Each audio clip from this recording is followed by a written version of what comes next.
Bem-vindos, amantes do terror. Esta é a TV Calafrio. Muito obrigado por estarem acompanhando e fazendo parte desse projeto. Antes de falar sobre o nosso convidado, eu quero te lembrar o seguinte: nós temos uma parceria com a editora Diário Macabro e ela nos ofereceu um cupom de descontos lá na loja virtual. Utilizando o cupom MEM21, você tem 10% de desconto em qualquer produto da loja. Então, dê uma passadinha lá.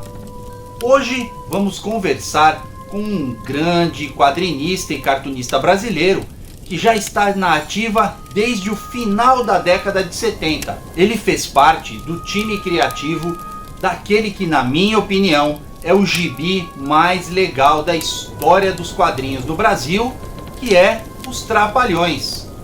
Apesar de há tanto tempo na estrada e tantos trabalhos produzidos, ele só veio fazer a sua estreia na revista Calafrio agora, recentemente, na edição de número 69. E olha, foi uma estreia sensacional. Vamos conversar então, no programa de hoje, com Bira Dantas, logo depois da nossa vinheta.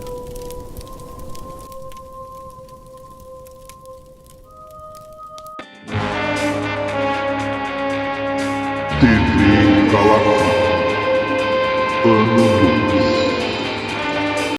Opa, galera! Boa noite! Mais um TV Calafrio. Eu e o nosso editor predileto, Daniel, estamos aqui mais essa terça-feira. Opa! Não é terça-feira aí? Então, cara, você perdeu de assistir a estreia do programa e participar do chat comigo, com o Daniel, com leitores inscritos do canal. E 90% das vezes, os artistas estão no chat conversando e a gente tem uma verdadeira constelação de artistas nesse chat, hein? Então, já deixa anotado aí, na próxima terça-feira, 9 da noite, vai ter um TV Calafrio aí, estreando para você acompanhar praticamente ao vivo com a gente, mas continua aí até o finalzinho do vídeo, tá bom? E eu só quero fazer 2 lembretes rapidinho. A gente tem uma parceria com a Amazon, então se você for fazer alguma compra na Amazon, pode ser de um chiclete até um PlayStation 5, ajuda o titio. Usa os nossos links aqui na descrição e a nossa parceria com a editora Diário Macabro. Entra na loja deles lá, utiliza o cupom MEM21 que você tem 10% de desconto lá na loja. Tá bom? Boa noite, Daniel. Tudo bem? Beleza, Cássio? Boa noite aí, mais uma terça. Boa noite aí para os nossos espectadores, pessoal que está no chat aí. Galera que está assistindo aqui na Premiere com a gente, né, trocando alguma ideia, assim como aqueles que estão assistindo aí nos próximos séculos e milênios aí, né, para conhecer realmente o que aqueles doidos faziam no século XXI da era cristã. Certo? Exatamente. Ah, galera, eu tenho que lembrar uma coisa importante. Tá vendo esse endereço de e-mail aqui embaixo? É o e-mail lá da editora Inkblood. Você vai falar diretamente com o Daniel e você pode pedir as suas edições, tanto de Calafrio quanto Mestres do Terror, e vocês já devem ter visto aí. No programa passado, foi o lançamento da Mestres do Terror 74, aquela capa linda do mestre Júlio Shimamoto. Então, terminado o programa, já, passa o e-mail para o Daniel, ele vai entrar em contato com você, vai te responder. Se tiver uma loja perto de você, ele te indica a loja para você fazer a compra. Caso não seja possível, ele mesmo prepara o pacote lá com todas as edições, envia para você. Se você der aquela chavecada, ele ainda autografa uma edição. Tá bom? Então, o endereço aqui. E aí, Daniel, com quem que a gente vai conversar hoje, cara? Pô, Cássio, eu sempre falo que eu faço tudo o que eu posso pelos leitores. E você é um leitor que está desde o começo, leitor categórico, classificado, né? Vamos lá, dá um pouquinho de atenção aqui. Você já falou aqui várias vezes nesse programa que você curtia muito os Trapalhões. Né? E gostava dos quadrinhos da Block. É verdade isso, Cássio? Meu, para mim, o melhor quadrinho já lançado no Brasil. Não tem nenhum gibi lançado no Brasil melhor que aquela fase dos Trapalhões, lá do estúdio do Eli. Não tem nada melhor que aquilo, eu sou mega apaixonado. Viu? Tá certo. E você também é um fã do Rambo, né? Do Stallone, do Rambo. Eu sou fã do Rambo também. Você conheceu o Rambo brasileiro, cara? Olha, não cheguei a conhecer, mas eu sei que teve publicação por aí. Pô, Cássio, então assim, se você não chegou a conhecer, eu vou ter que trazer um convidado muito especial. Alguns programas atrás, poucos programas atrás, a gente trouxe o cara que abriu essa edição aqui, certo? Nosso amigo Kiko Garcia trouxe uma história, a Sopa de Ossos, que ele abriu a edição. Então, para falar sobre esses quadrinhos que você gosta, um dos cartunistas mais atuantes no mercado independente, está há muito tempo trabalhando, gente finíssima.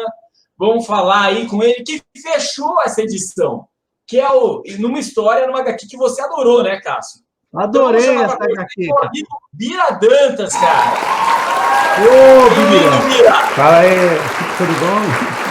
Cara, nossa, que satisfação conversar contigo, cara. Muito obrigado por você ter aceitado aí o convite do Daniel, que vive me presenteando aqui. Eu só falo com feras aqui, tô conhecendo todos os meus ídolos aí dos quadrinhos. Muito obrigado, viu, Bira? Eu que agradeço. Prazer estar aqui com vocês. Bom, Bira, né? Bem-vindo, cara. É um prazer de novo estar conversando com você. A gente já se encontrou muitas vezes pessoalmente. Você é meu vizinho aqui, né? Você está em Campinas, eu estou em Indaiatuba. Somos vizinhos. E vamos conversar um pouco sobre essa carreira aí, mas eu vou já começar falando. Eu conheci pessoalmente o Bira, Cássio, em 2012, na Gibicon número 1, lá em Curitiba. Olha só a mesa que estava ali para autografar, tá?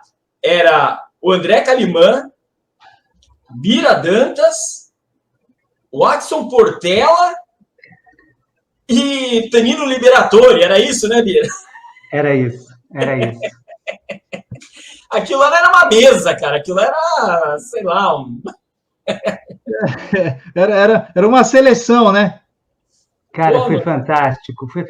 Eu adorei estar lá. Foi demais, cara.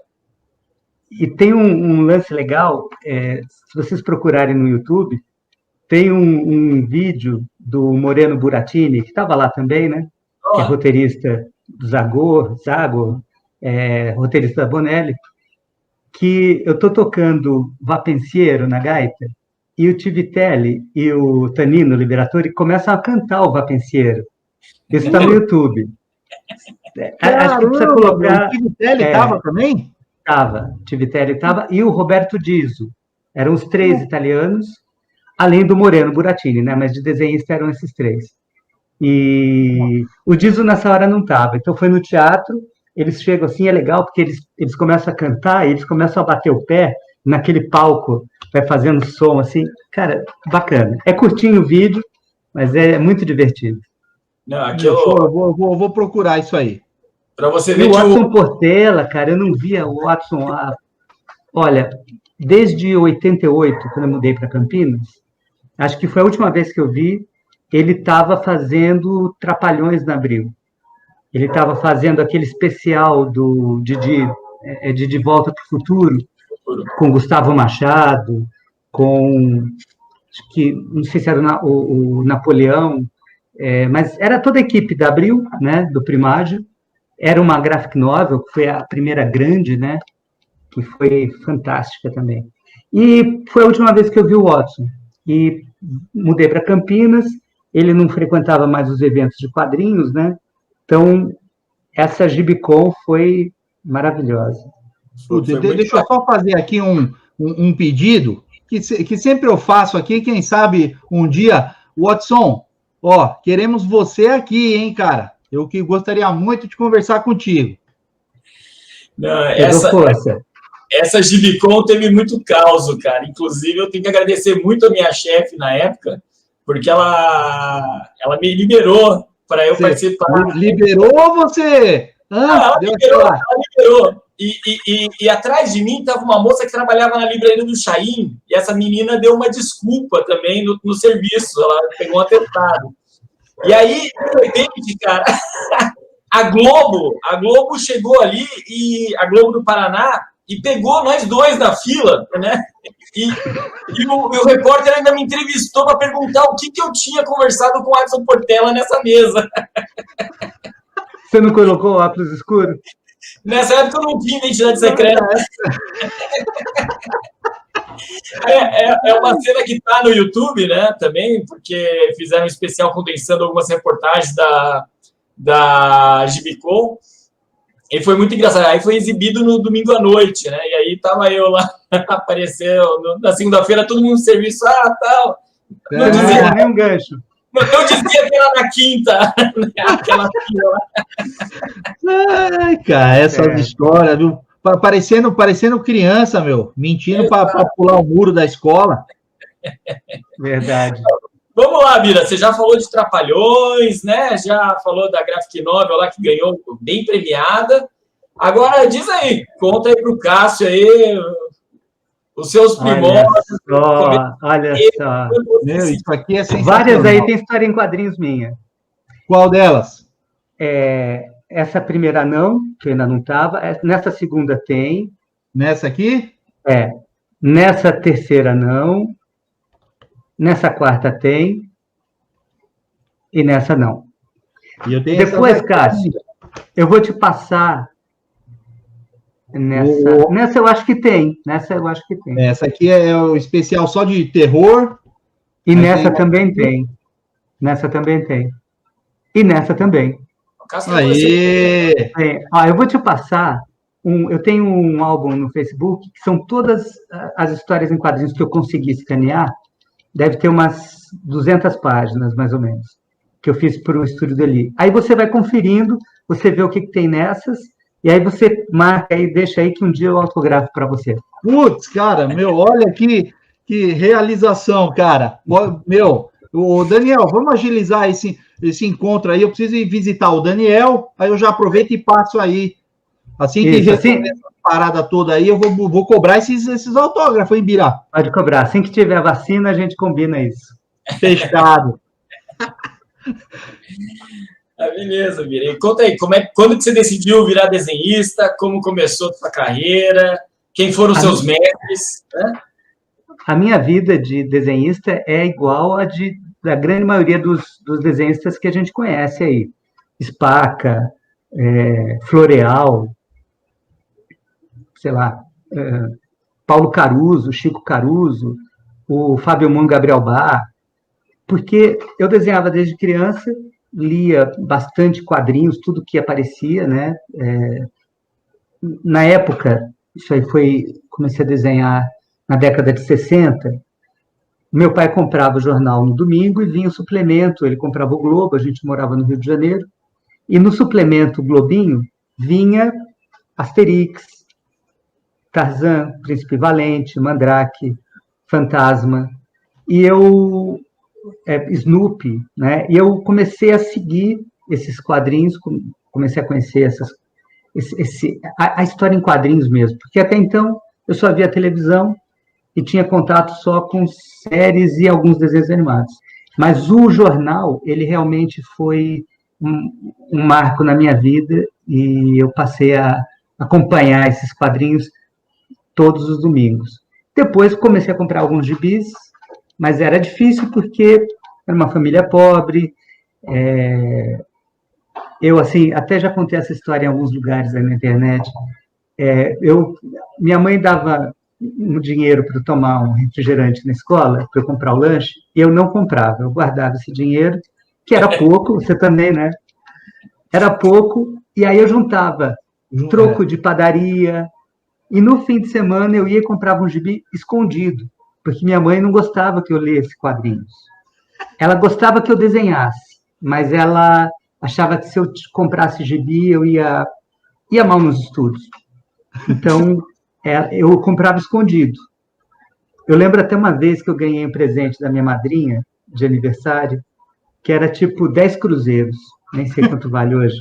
E E era exatamente um pacote da Block de números atrasados. Tinham vários super-heróis, tipo, na época do bloquinho, né?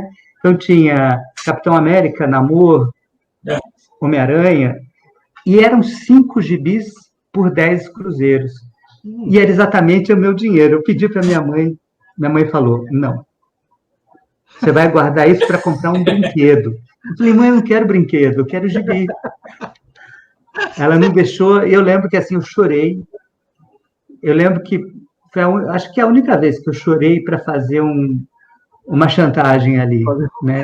Mas acho que não foi chantagem, no fundo eu estava triste mesmo. Eu pensei, puxa, eu tenho R$10, eu não vou poder comprar aqueles gibis que eram tão custosos para eu comprar. Eu comprava, tipo, um a cada 15 dias, a cada, sei lá, um mês.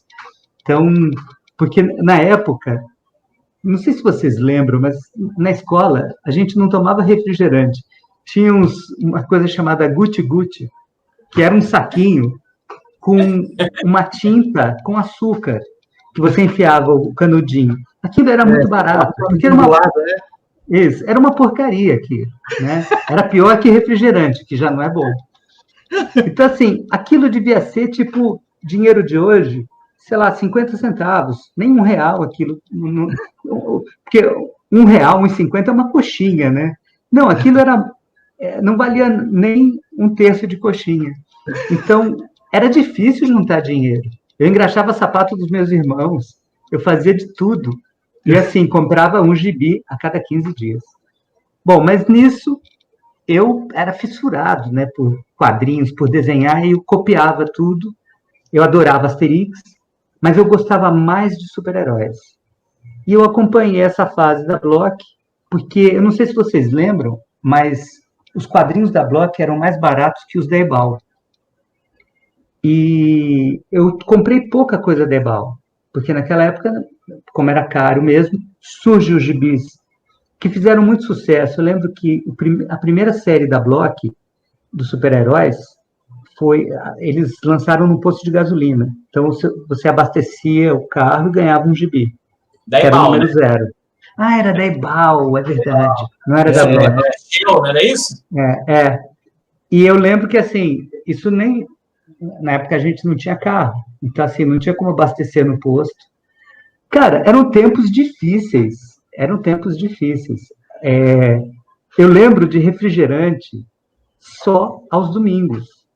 Então, refrigerante era algo especial. Era só pro domingo. Estava horrível ali na garrafinha também. Então é isso, assim, a minha vida era essa, era difícil, e eu desenhava, e meu sonho era ser desenhista de quadrinhos, desenhar gibi. Então eu produzi um monte de super-heróis, criei um monte de super-heróis, que eram cópias de todos os super-heróis que já existiam, né? Eu tenho alguns gibis ainda, não tenho aqui para mostrar, infelizmente, porque está tudo em São Paulo. Eu mandei uma boa parte das minhas coisas para casa da minha mãe. Então, mas eu criava muita coisa, produzia muito gibi.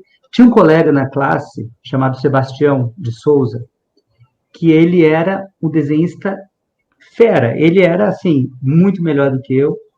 Tanto que, quando eu reencontrei, ele era genial. Ele tinha um traço incrível.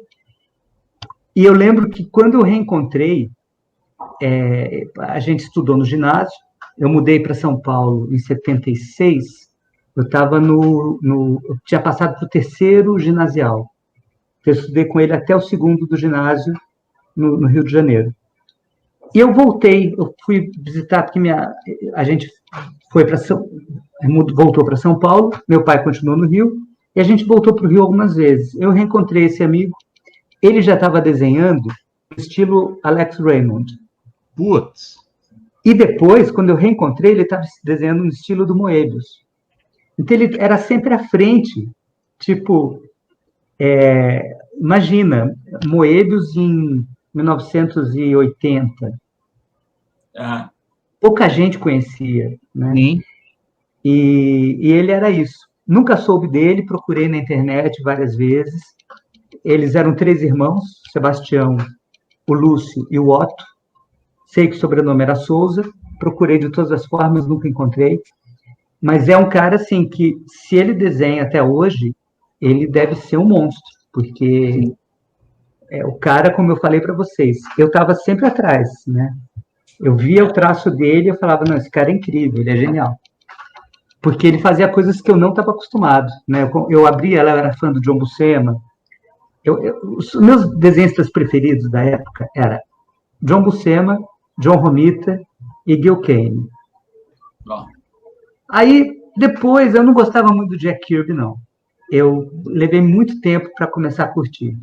Eu achava que a anatomia dele não era legal, e eu não sabia a genialidade que ele tinha como co-criador, né, de tantos heróis e de um estilo. Então, eu olhava coisas assim friamente.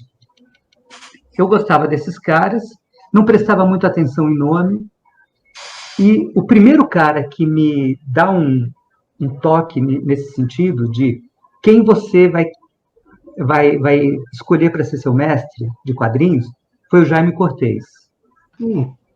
O Jaime Cortez eu conheci em 1977. Eu tinha, então, 77 eu estava com, acho que 15 anos. E minha mãe já tinha vindo conversar comigo, falado, olha, 15 anos, já é época de trabalhar, você não quer fazer um concurso no Banco do Brasil? Você pode começar como office boy e você vai seguindo carreira. E eu olhei, eu falei assim, mãe, eu não me vejo atrás de um balcão carimbando cheque. Eu não me vejo pagando cheque para as pessoas, nem cobrando conta. Eu não quero ser bancário. E eu falei, eu quero ser desenhista. E aí, eu tinha feito umas páginas e mandado para a Folhinha de São Paulo. E a Folhinha de São Paulo publicou, eles tinham uma seção chamada Futuro Artista. Tem um cara, que é o Alexandre Silva, amigo nosso, fez parte da QC durante muito tempo, agora ele está meio afastado, mas ele trabalhou no Estúdio Eli Barbosa, e ele trabalhou na Abril, ele trabalhou nas grandes editoras fazendo cor. Ele foi colorista de quadrinhos. E ele tem um blog, que depois, agora não vou lembrar o nome, mas que ele fez uma matéria só sobre essa seção Futuro Artista da Folhinha, que era uma seção que publicava os desenhos dos leitores, crianças. E eu mandei uma página, foi publicada, mandei a segunda, e esse Alexandre Silva descobriu que o Spaca fez isso, o Negreiros fez isso, vários outros cartunistas fizeram isso. E quando eu publiquei a segunda página, eu conversando com minha mãe e com uma prima, a Gorete, e a Gorete que tinha dado maior força para eu mandar esses quadrinhos para a Folhinha, porque ela, na casa dela liam muito a Folha de São Paulo e liam muito gibi. Então eu ia, sempre que eu queria ler, só que eles adoravam Disney e Maurício de Souza. Então eu ia lá, lia tudo que eles tinham, eles compravam assim por semana os 3 gibis, e 2 primas minhas mais velhas trabalhavam, então elas eram fissuradas, toda a família lia gibi. Então eu ia lá para ler. Quando eu ia comprar, eu comprava de super-herói, ia ler Disney e Maurício lá. E a Gorete, a Goya, falou, você tem que mandar trabalho para essa Folhinha de São Paulo. Você tem que entrar no Futuro Artista. E aí fiz as histórias, elas foram publicadas, e aí a Goya e minha mãe falaram assim, conversando com elas falaram assim, por que você não tenta um estágio no Maurício de Souza? Eu falei, legal. Telefonei, e o único telefone que tinha era que se chamava Tia Lenita, que era quem tinha essa coluna na Folha de São Paulo, na Folhinha. E a Tia Lenita passou para uma, puxa vida, outra jornalista, esqueci o nome. Mas essa outra jornalista assumiu o espaço e ela tinha o telefone dela na redação da Folha. Então, a gente ligou para ela um dia e eu falei, olha, eu queria conhecer o estúdio do Maurício e tal, publicado na Folhinha, no Futuro Artista. E ela falou, Bira, vem aqui então, porque eu também não conheço o Maurício, a gente combina junto, eu vou marcar com ele e a gente vai. E fomos nós 4, eu, minha mãe, minha prima e a jornalista que cuidava dessa sessão, que está lá na matéria do Alexandre Silva. E, cara, foi assim, muito legal, o Maurício foi super simpático, mostrou o estúdio todo para a gente. Uma hora ele encostou em mim e falou assim, que idade que você tem? Eu tinha 13, 14, não, 14 ou 15 anos. Ele falou, olha, a próxima vez que você vier, vem sozinho, não traz família, não. Porque você tem que, né? Vem sozinho. Por favor. E ele falou assim, eu vou te apresentar. Objetivo. Sim. Aí a gente combinou de eu fazer um estágio lá, só que ele não tinha espaço, ele falou, eu já tenho os estagiários que eu consigo comportar aqui em prancheta, então você vai desenhar na sua casa e você traz aqui, o pessoal da equipe faz a análise da sua página e tudo. E assim foi. Eu fiz isso por algum tempo. Mas antes, nesse mesmo dia, ele falou, eu vou te apresentar o meu mestre, meu diretor de arte, Jaime Cortez. E aí eu conversei, com o Maurício foram uns 15 a 20 minutos. Com o Jaime Cortez foi mais de 1 hora. E o Jaime Cortez viu meus desenhos, tinha muito desenho de super-herói, e ele falou, olha, você precisa melhorar a anatomia, sua anatomia tem umas falhas aqui e tal. Ele falou, se você tiver a condição de comprar algum livro de anatomia de desenho, de anatomia muscular, né, óssea, compra para você aprender a entender as coisas. Ele falou, e quem que você gosta de desenhista? Eu falei, não sei. Eu gosto do Príncipe Valente, eu gosto do Flash Gordon. Ele falou, não, nomes. Ele falou, você tem que prestar atenção nos nomes. Aí ele falou, Príncipe Valente é Hal Foster. Qualquer coisa que você veja dele vai ser fantástico. Flash Gordon é Alex Raymond. Esse cara também é genial. Ele falou, e Tarzan é o Bernie Hogarth. Então ele me mostrou esses 3 e ele me falou de um novato, quer dizer, na época não era tão novato, mas era mais novo do que eles, era o Neal Adams. Ele falou, Neal Adams é um desenhista que ele é mais moderno e ele é muito dinâmico, ele tem uma perspectiva no desenho muito, muito bem feita e vale a pena você conhecer. E aí, cara, ele fez alguns desenhos para mim, ele trouxe a técnica do desenho, que é um livro que eu tenho até hoje, autografou, e nesse livro eu conheci 45 desenhistas brasileiros que eu nunca tinha ouvido falar. Aliás, eu não tinha nem ouvido falar do Jaime Cortez, eu não conhecia. Entre esses, eu vi lá Nico Rosso, Jerônimo Malagola, Shimamoto, cara, tanta gente, Getúlio Delfim, todos os amigos do Jaime Cortez, e que publicavam muito terror. Então, assim, eu conheci muito quadrinho de terror a partir desse dia, desse ano. Foi uma coisa sensacional. E o trabalho desses caras, porque o Cortez, ele falou para mim, ele falou, olha, quando eu cheguei no Brasil, o pessoal, os desenhistas brasileiros copiavam muito os desenhistas dos Estados Unidos. Ele falou, e eu cheguei a entrar em estúdio de cara, que hoje é famoso, que quando ele entrou, o cara fechou a gaveta embaixo da prancheta, o cara estava copiando mesmo o desenho. E o Cortez falou assim, cara, você é um excelente desenhista, você não precisa fazer isso. Usa modelo, planeja seus quadrinhos. E aí o Jaime Cortez fez uma revolução.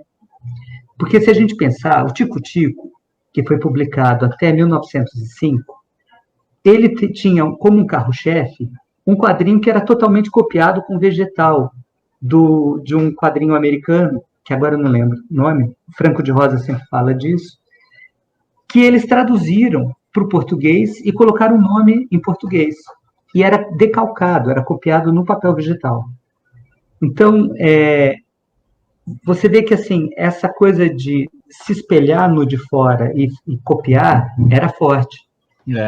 Era e o quase Jaime Cortez, cultural, que você está falando, era né? era cultural. Então, o Jaime Cortez, ele vem e ele traz essa escola, que era a escola portuguesa, que ele teve com o Eduardo Teixeira Coelho, com José Rui, e vários outros nomes do quadrinho português. O Jaime Cortez vem para o Brasil e fala assim, não, vamos, cara, vocês são bons, vocês têm capacidade de fazer algo melhor que não seja cópia. Então, eles começaram a contratar modelos. E aí tem uma ligação grande do Jaime Cortez com o Zé do Caixão. Porque o Zé do Caixão, ele tinha aquele estúdio de cinema que era um estúdio mequetrefe, né? Mas que era o que era possível. Eu vi até há pouco tempo uma matéria no blog, muito legal, contando que o Zé do Caixão ele oferecia participação nos filmes por algum dinheiro para bancar a cópia original do filme. E vários outros diretores falavam, cara, você faz um anticinema, porque você chama a pessoa que nunca teve experiência no teatro nem no cinema, você está desvalorizando o trabalho dos profissionais. Só que o Zé do Caixão não se importava com isso, ele queria contar a história. Sim. Então, e ele não podia chamar um artista de renome e falar, você vai pagar para participar do meu filme. Né? Quem era José Mujica Marinho? Então, ele fez o que era possível. Só que nessa, eles tinham muitos modelos que acabavam posando para os desenhistas de quadrinhos. Então, vários desenhistas nesse livro, A Técnica do Desenho, ele foi reproduzido em partes pela editora Criativo. Eles estão relançando todinho, todo o curso de desenho do Jaime Cortez. E ali você tem fotos e os desenhos, como ficavam, né? Então, coisa sensacional. Isso, para mim, foi um divisor de águas. E foi isso que me preparou para, em 79, seguir mais uma dica da minha mãe. Ela pegou um recorte de jornal, Dona Lurdinha, lá em São Paulo, no Tatuapé. Ô, Dona Lurdinha, obrigado, viu? E nesse recorte de jornal estava escrito: Estúdio de Histórias em Quadrinhos precisa de desenhistas com ou sem experiência. E ela falou para mim, ela falou, Bira, sem experiência é você. Vai lá. E eu cruzei a cidade, fui até o estúdio do Eli Barbosa. Lá no estúdio dele trabalhavam nada mais, nada menos que Eduardo Vetilo, João Batista Queiroz, que foi desenhista do Grande Otelo, do Arrelia, do Cacareco, que era um jacaré, que depois foi... Não, era um rinoceronte, né? Que depois foi votado para deputado numa eleição. Trabalhava Sérgio Lima, grande desenhista de terror. Sim. Desenhista Disney também, né? Fazia maga patológica. E... Oi? Ele desenhava a múmia, né? Do Gideone. Né? Exatamente. Então, assim, esses caras todos estavam no estúdio do Eli. Eu cheguei lá, levei os quadrinhos que eu fazia de super-herói, os testes que eu tinha feito no Maurício, né, 2 anos antes, que eu acabei desistindo, porque esse estágio à distância, pelo menos para mim, foi uma coisa assim meio chata, porque você fica em casa desenhando, não tem uma supervisão, aí você leva lá, você não fala com o cara que vai te avaliar, o cara te avalia e te manda pelo correio. E aí você faz mais uma página, leva lá. Então, assim, é um processo que eu achei meio... Não foi muito motivante. E aí, eu levei essas coisas todas para ele. Era uma seleção, ele estava selecionando para o estagiário, tinha, assim, umas 15 pessoas. E tinha uma garota que ela era estudante da Belas Artes em São Paulo. Eu lembro que quando ela tinha mais idade, né, porque eu tinha 17, ela devia ter uns 21, tinham outras pessoas que desenhavam, e eu lembro que chegou o resultado, eles falaram, olha, a gente vai... o Biratã fica, não sei quem fica, mas não sei quem fica. Essa garota levantou, assim, irritada, ela falou, não escolheram o meu portfólio? Eu sou aluna da Belas Artes. E aí falaram, não, é que aqui é história em quadrinhos. Então, assim, você é excelente artista e tudo, mas o seu portfólio não se adequou porque o pessoal está precisando aqui.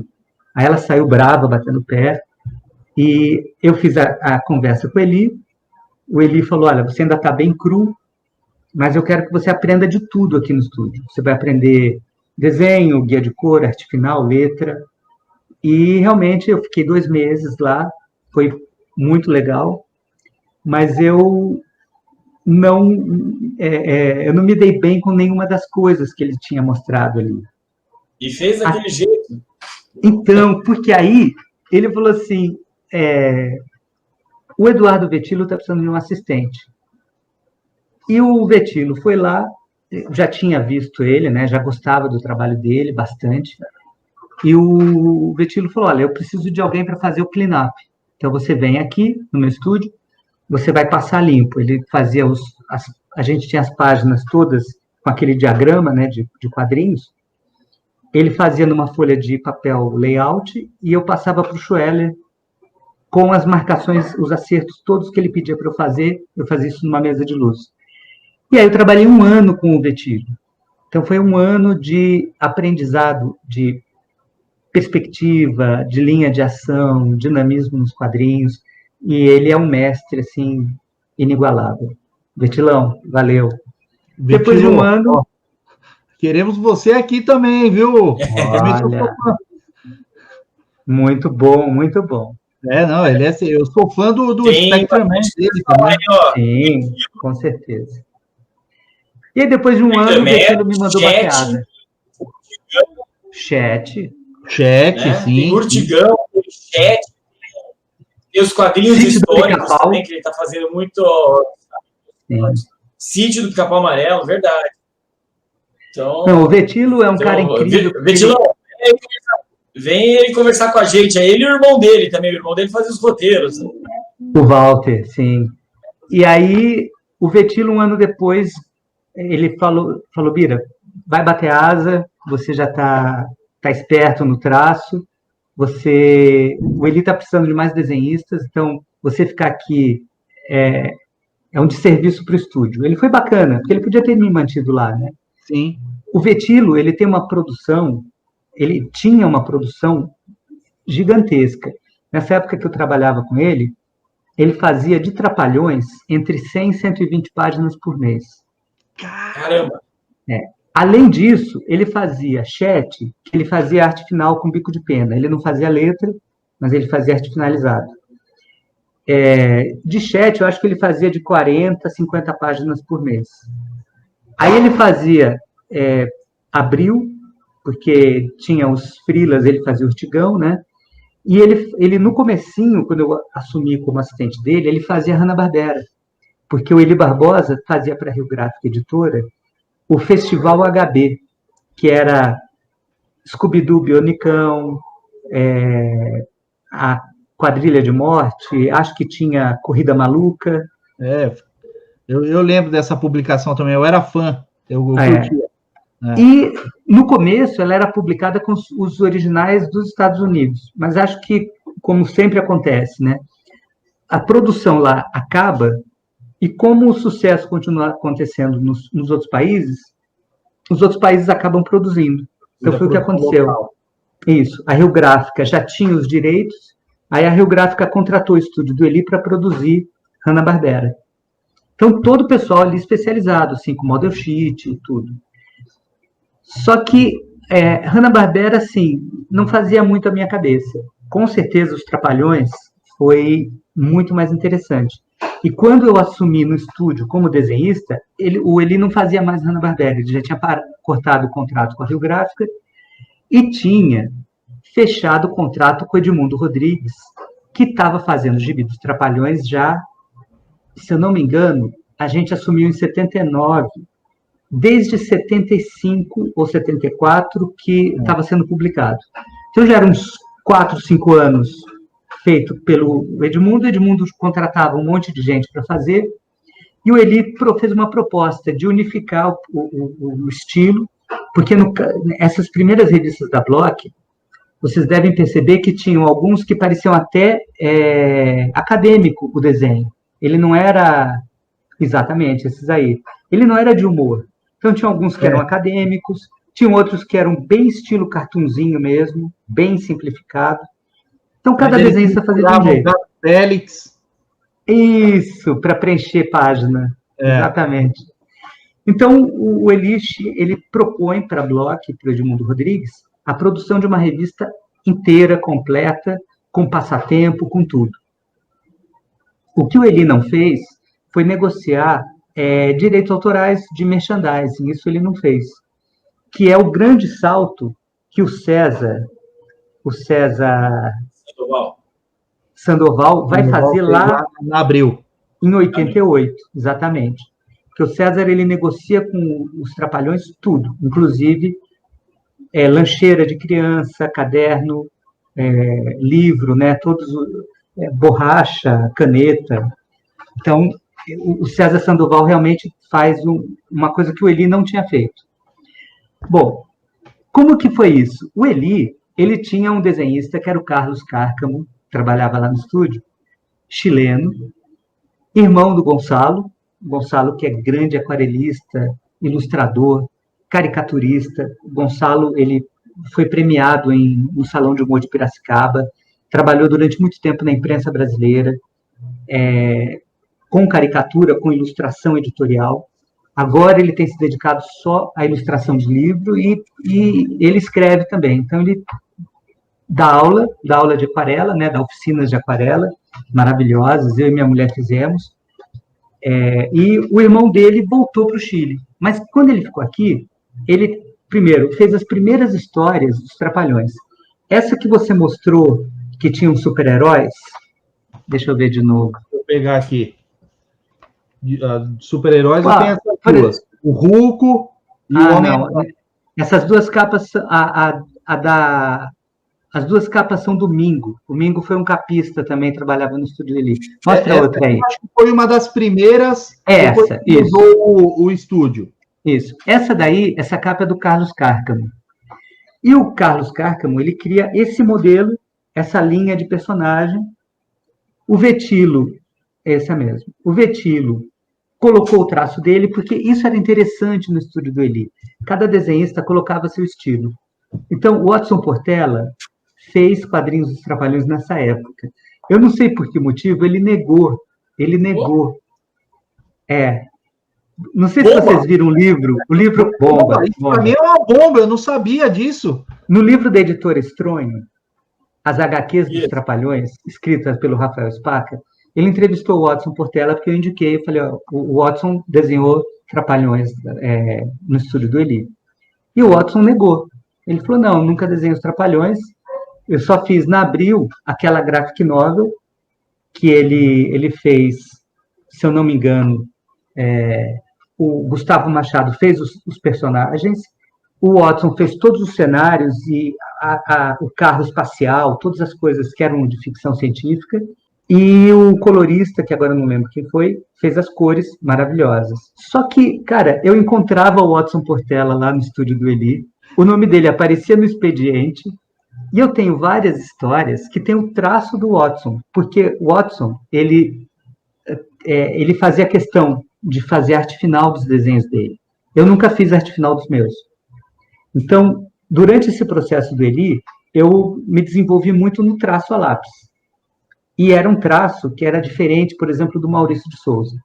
No Maurício, eles usavam, na época que eu tive mais contato, né, depois do estágio, mas quando eu tive mais contato com eles, eu vi que eles usavam um papel Schweller, não era o liso, que a gente usava lá no estúdio do Eli.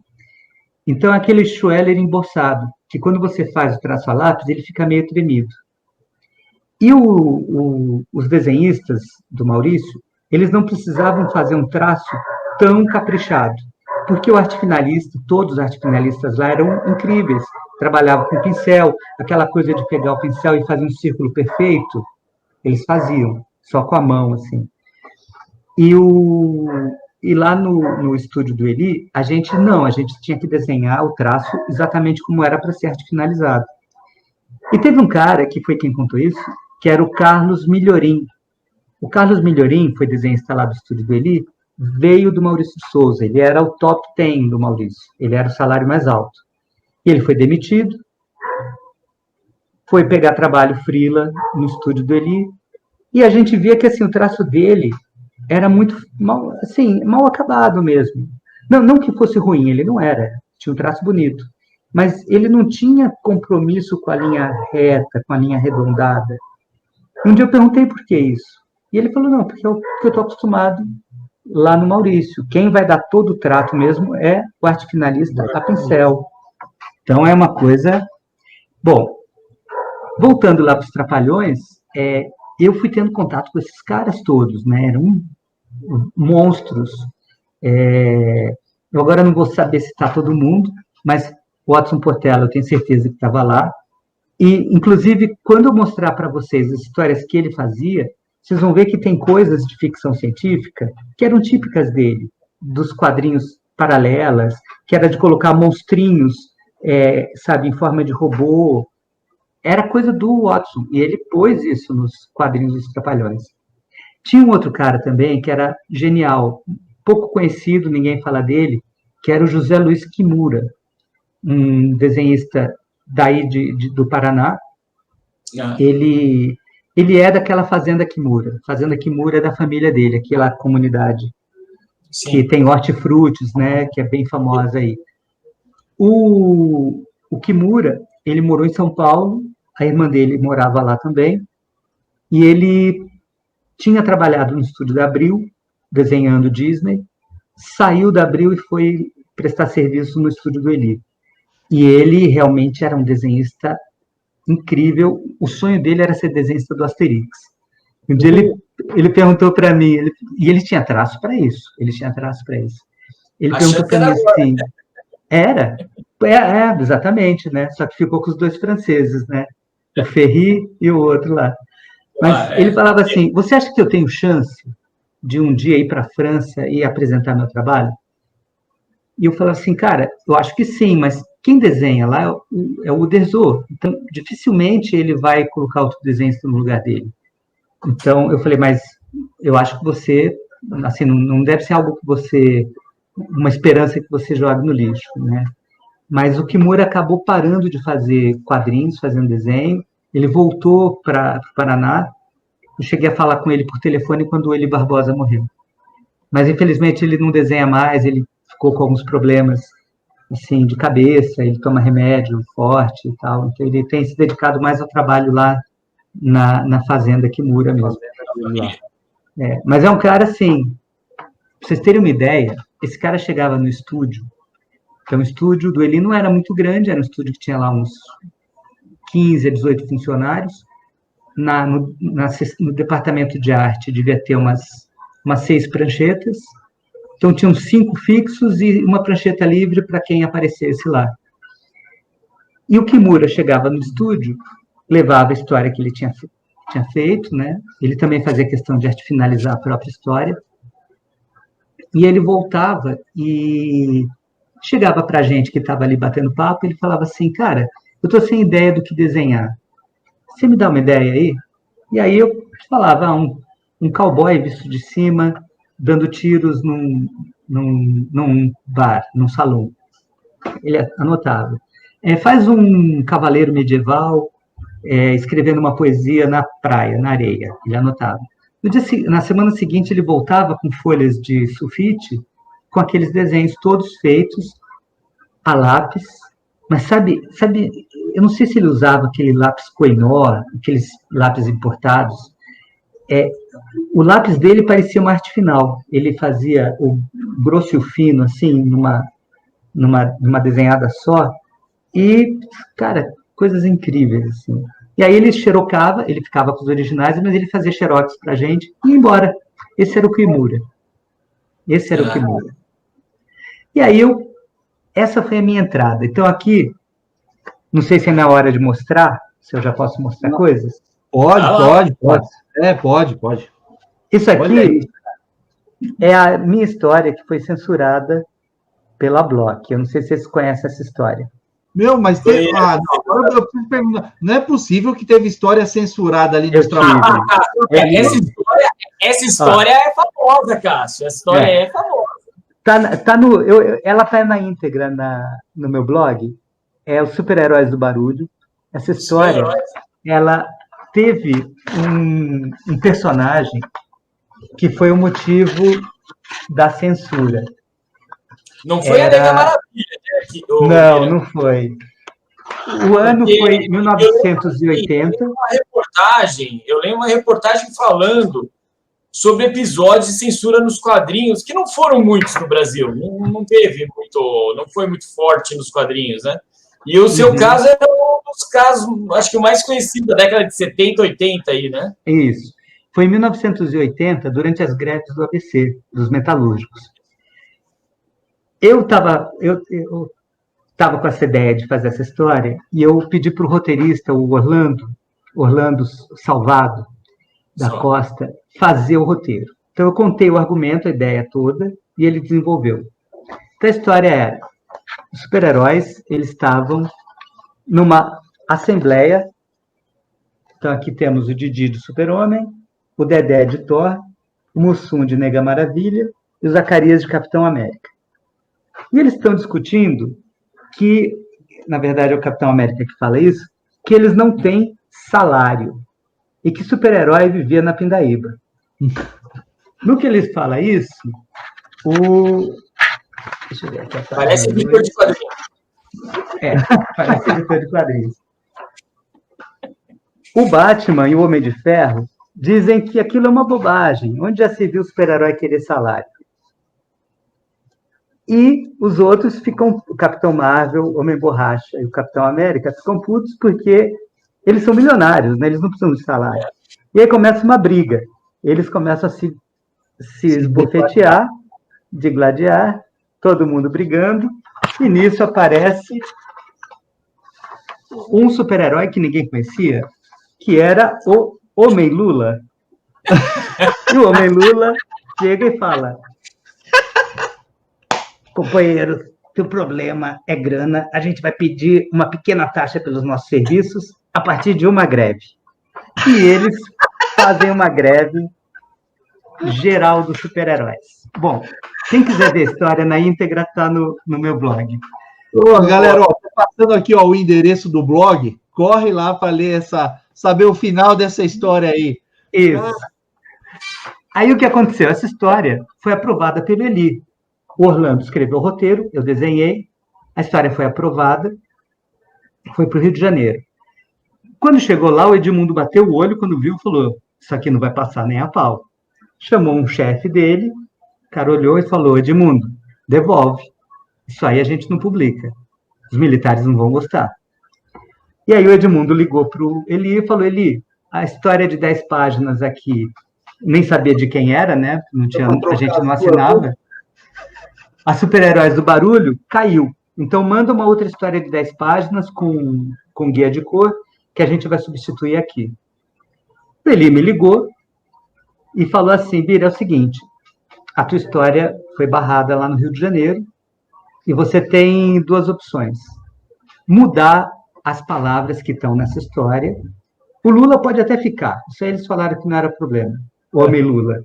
Mas tem que tirar a palavra greve, tem que tirar a palavra direitos, luta, tudo isso aí que essa coisa sindical que você colocou, tem que cair tudo.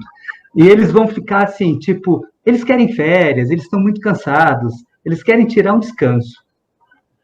E eu pensei, falei, bom, eu vou conversar com o Orlando. Ele falou: olha, se vocês não quiserem mudar isso, vai acontecer o seguinte: vocês vão ter que me pagar pelo arte finalista, pelo letrista, pelo colorista, pelo dinheiro que eu gastei mandando essa história para o Rio de Janeiro. Tá bom? Eu falei: tá bom. Aí eu chamei o Orlando, conversei com ele, falei: Orlando, o que você acha? Ele falou: meia pau, troca essas palavras aí, eu não quero pagar nada. Ele falou: primeiro, eu quero publicar a história, e se é só isso aí também, muda. Aí eu fiquei meio contrariado, mas eu não falei nada porque eu achei que eu tinha que respeitar a opinião dele, que era 50% criador da coisa comigo. Então eu falei: tá bom. Voltei lá, falei: Eli, então pode mudar. O Eli trocou todas as palavras, a história foi publicada. No meu blog tem a publicação também, como saiu. A qualidade não está muito boa, porque os scans não... Esses gibis hoje, que é difícil achar e é caro. É caro. Bom, eu vou tentar descobrir em que número. Se você souber depois, você me passa, em que número que saiu. Eu te passo. E então essa história ficou marcada e assim, eu agradeço muito ao Orlando por não ter aceitado não publicar, porque ficou para a história, né? A gente não teria essa história. Eu teria os originais, teria desembolsado dinheiro para pagar a produção, e eu não teria essa história para contar, né? Então, realmente foi uma história muito legal. Então, mas eu até fiquei surpreso, porque, assim, esse gibi, na época, era um gibi, assim, completamente fora da caixinha, né? Com coisas, assim, um humor ácido, né? Áspero. Sim. Que, cara, assim, eu sou apaixonado por essa HQ até hoje, até a gente fala até aqui direto no programa, eu falo sempre, se esse gibi saísse hoje, a Block ia ser cancelada em 2 dias. Verdade. Mas, assim, na época, cara, era sensacional. Isso aqui, para mim, não tem publicação melhor no Brasil. Não tem, não tem. Ô, Cássio, e você sabe que eu escuto das pessoas que se republicassem, porque, como você falou, uma revista dessas, eu já achei até por R$ 120. É muito gibi. caro. Um gibi. Então, assim, muita gente fala assim, cara, se republicasse isso, eu compraria. Muita gente fala. Só que aí tem o problema de direitos autorais, né? É realmente complicado, porque é difícil de conversar. O Rafael Spaca, que fez o documentário sobre os Trapalhões, está com dificuldade para lançar esse documentário, né? Porque tentaram barrar na justiça e tal. E é um documentário. Ele entrevistou pessoas que... Entrevistou, inclusive, a gente. Tem uma parte lá com os desenhistas do Gibi da Block. Foi muito legal. Eu, Eduardo Bettilo, o Sidão, que é o Aparecido Norberto, que também foi desenhista do Gibi, e o Alexandre Silva, porque ele fez cor, né? Mas ele o Alexandre ele entrou um pouquinho depois que eu saí.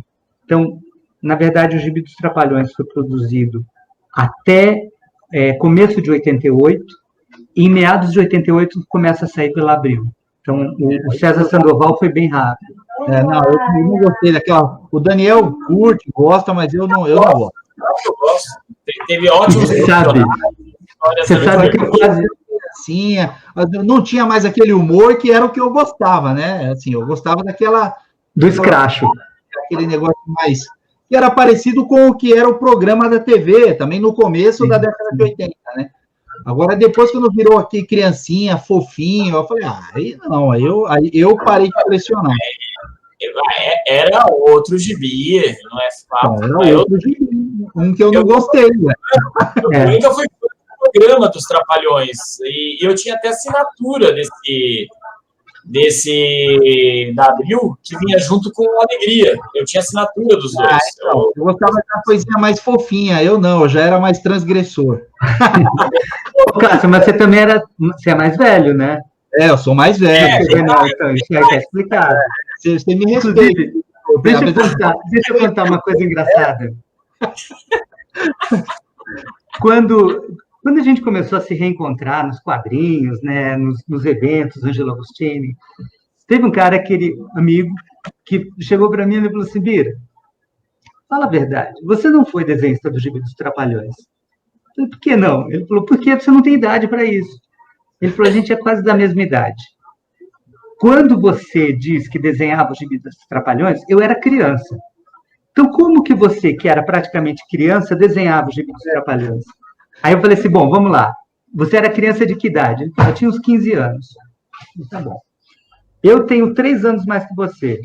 Então, quando você tinha 15, eu tinha 18. Hoje não parece tanta diferença, mas nos 15 fazia diferença, né? Eu entrava no cinema proibido, ele não, né? Exato, exatamente. E foi isso, assim, eu falei, é por isso que se explica, assim, a gente tem idade muito próxima, só que 3 anos de diferença fazem diferença, e você estava lá, você estava comprando gibi, porque é isso que ele falou, eu comprava gibi, como que você, que tem a mesma idade praticamente que eu, fazia gibi? Tá? Não tem sentido. E você começou bem cedo também, né? Eu comecei cedo, bem cedo. Graças à minha mãe. Dona Lourdinha. Vou agradecer eternamente a ela, viu? Então, vamos falar de um outro momento também na carreira. Aí, assim, eu nunca deixei de ver trabalhos seus em revista. Sempre colaborou bastante. Você já falou aí, colaborou com publicações sindicais, certo?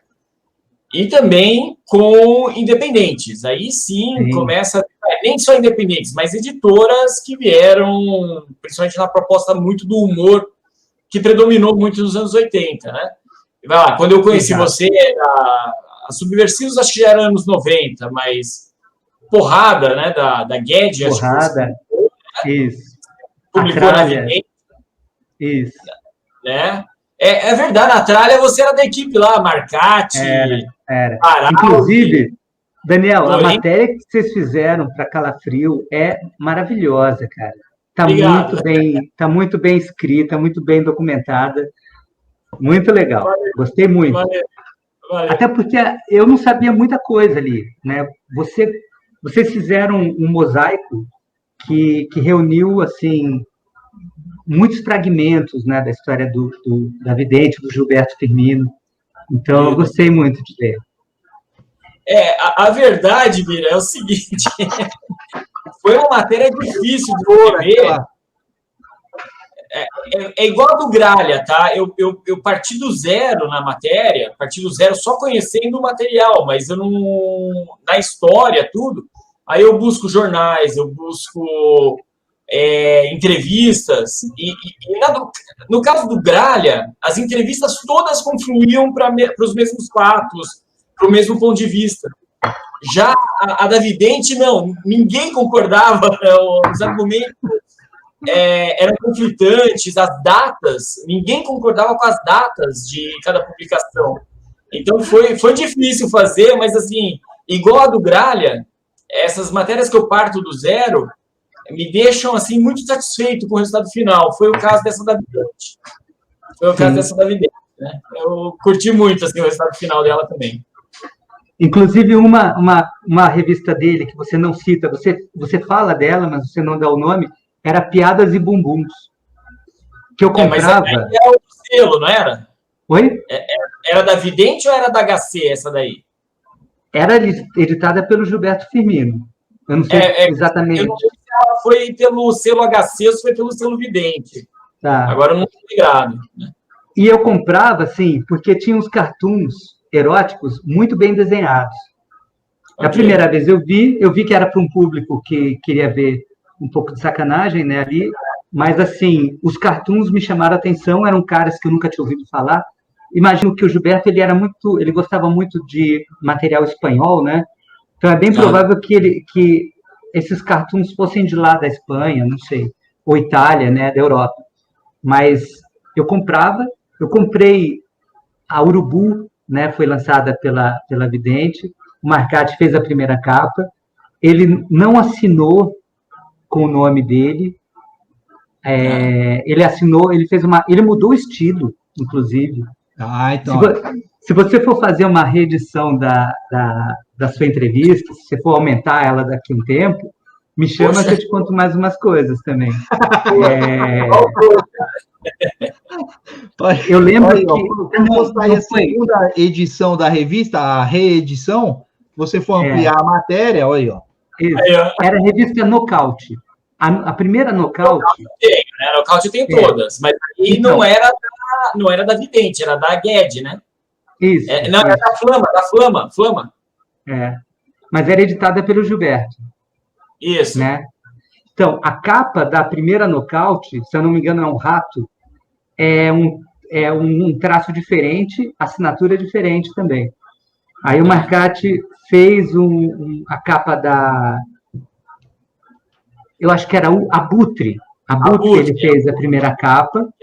Aí, isso. Aí ele parou de fazer, tanto que depois tem uma Abutre que eu acho que é uma capa azul, que ele fez uma montagem com um desenho daquele Mickey Mouse, que é tipo 3 dimensões.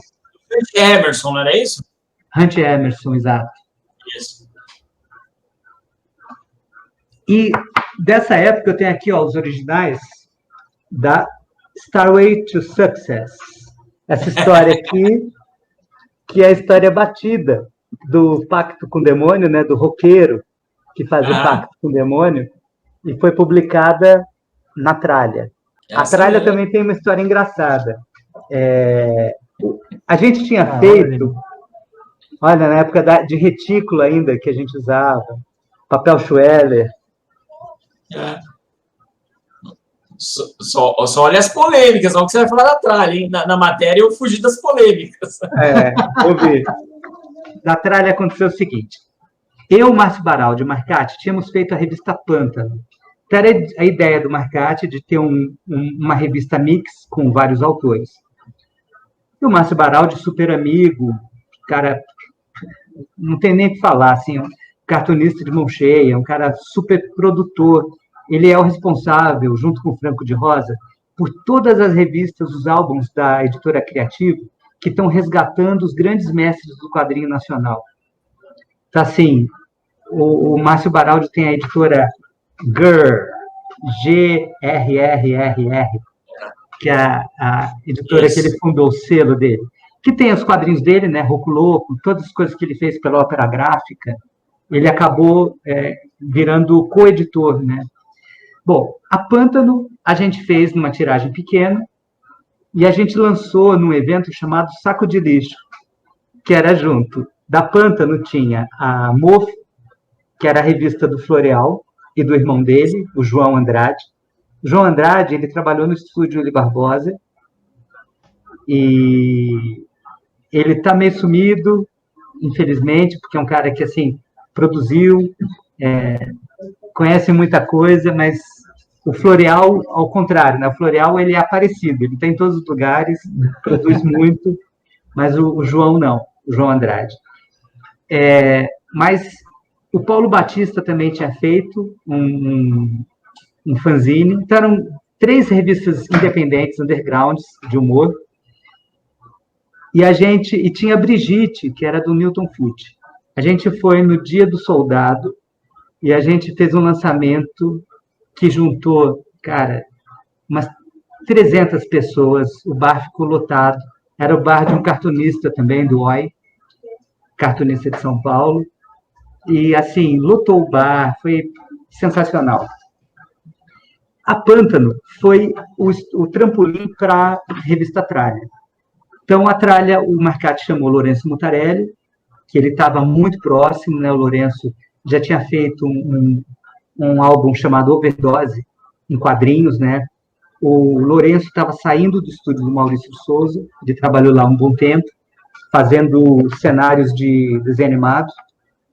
O Lourenço sempre foi um pintor incrível, incrível. E se dominava aquarela, guache, acrílica, óleo. E o Marcati chamou o Lourenço, chamou Márcio Baraldi, eu, chamou o Gualberto para escrever textos e o Glauco Matoso. Isso. E, cara, foi uma experiência maravilhosa. Só que a primeira Tralha tinha, assim, o Marcati estava com muita pressa. Então, eu peguei várias histórias de gaveta que eu tinha que já seguiam um estilo meio underground. Uma delas era a história do Velho Neco, que era um tarado, né? Hoje em dia seria uma história meio politicamente incorreta. Também proibida, Também proibida. E essa história, eu mandei os originais para o Marcati, só que eu tinha mandado uma cópia para a Magazine. A Magazine feita pelo Jusca, lá do Rio Grande do Sul. Você lembra? Mega Quadrinhos, não é isso aí? Não, era Magazine, com Z. Magazine. Tá. Acho que teve uns... Não é isso? Oi? Editora Ondas, não era isso? Eu acho que sim, E era feita lá no Rio Grande do Sul. E eu tinha mandado, e era estilo fanzine também, estilo underground, quadrinho independente.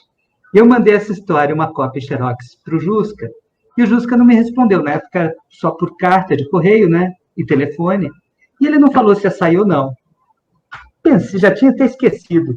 Mandei para o Marcati estava editando a revista, quando sai a Magazine na banca, com a minha história do Velho Neco.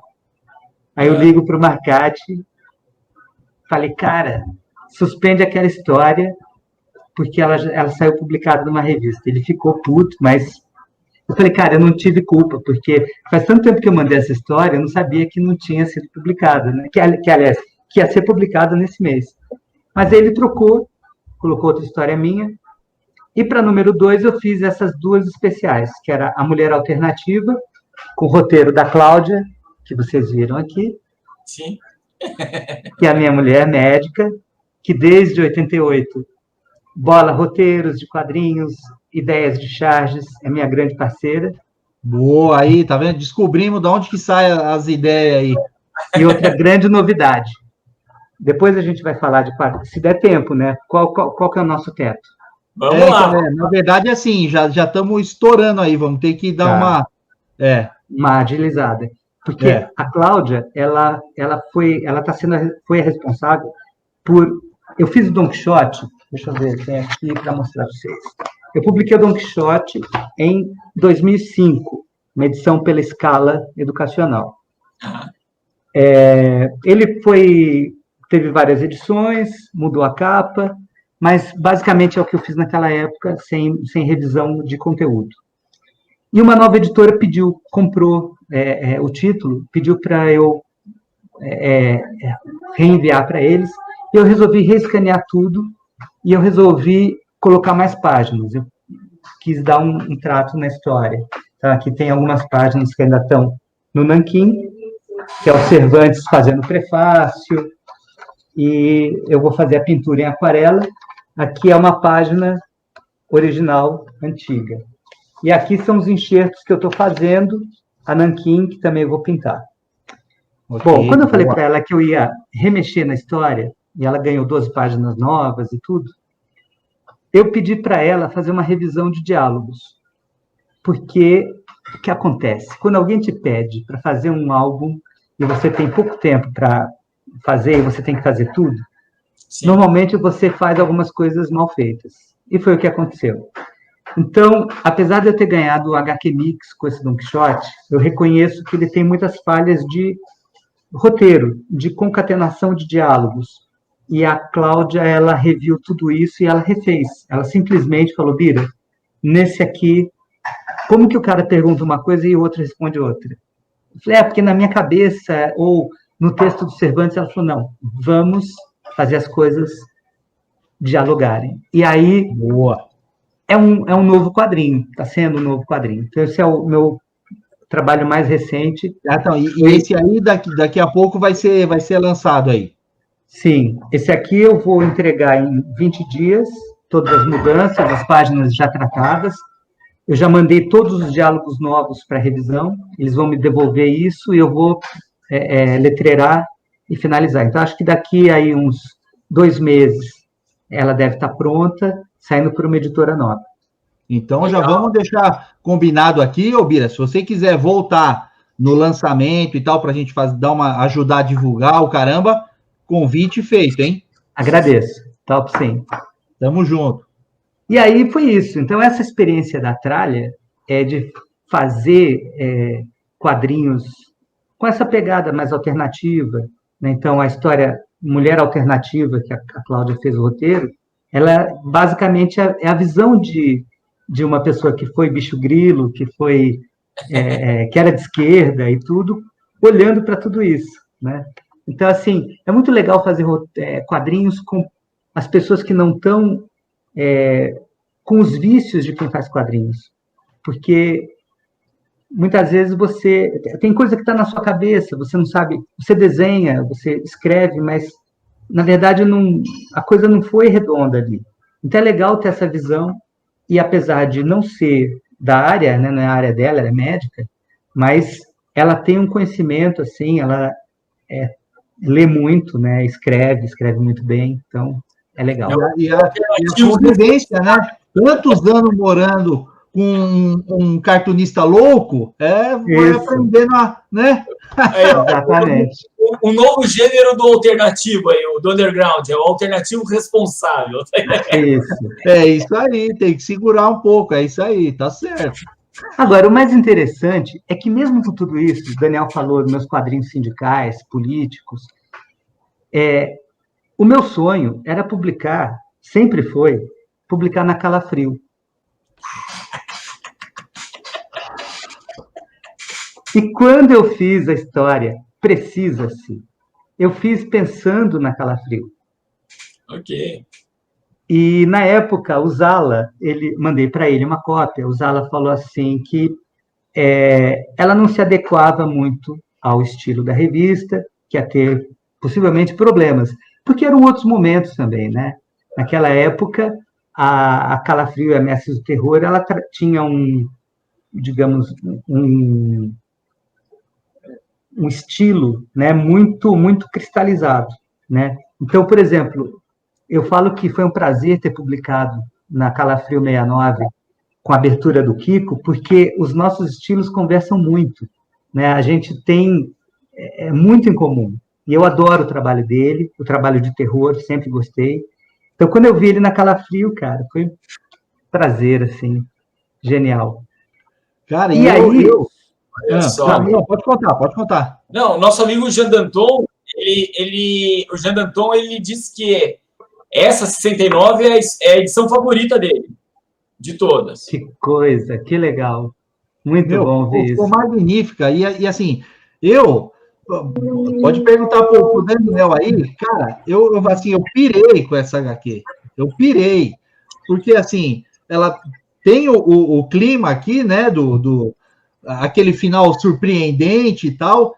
E, assim, como eu sou muito fã do seu trabalho, do não sei o quê, cara, eu falei, eu não tô acreditando no que eu tô lendo aqui, né? Então, eu adorei, acho essa edição aqui sensacional, e eu queria entender, né, de você, como é que pintou isso, como é que pintou essa oportunidade de você fazer parte aqui da Calafrio, quiçá da Mestres futuramente, eu não sei, vamos ver aí se vai ter mais história do Bira nessas edições ou não, mas conta aí pra gente, aí, ó, o editor já tá garantindo aqui.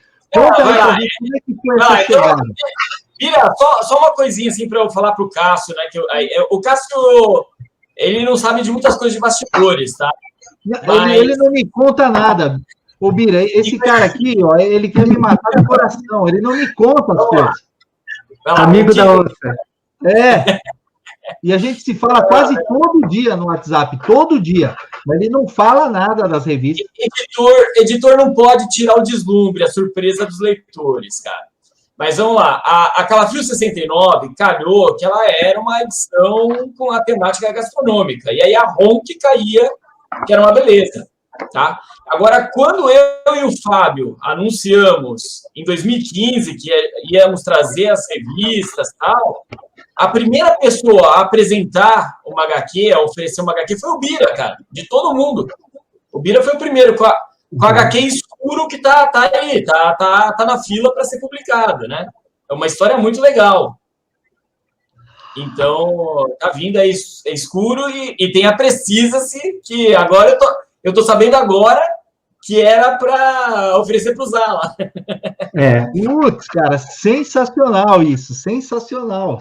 Agora, ô Bira, deixa eu só fazer o meu jabá aqui. Você viu que eu participo dessa edição aí, 69? Você me viu ali na historinha ali? Eu vi. Eu tô ali na primeira página da Bonitona ali, ó.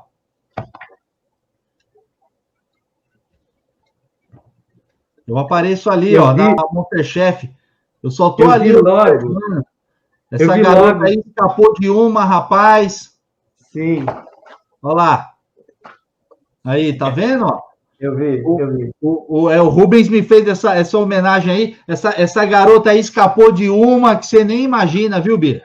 Eu até fiquei pensando, tem mais homenagens aqui? Tem mais gente desenhada?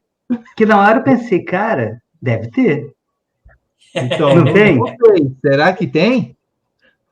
Eu pensei. Então, mas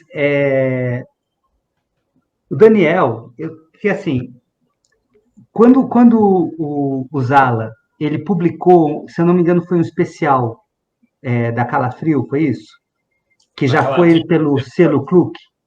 Oi? Sim, as edições de colecionador. As edições de colecionador. Eu voltei a comprar lá na Comics. Então, às vezes que eu ia na Comics, eu comprava lá.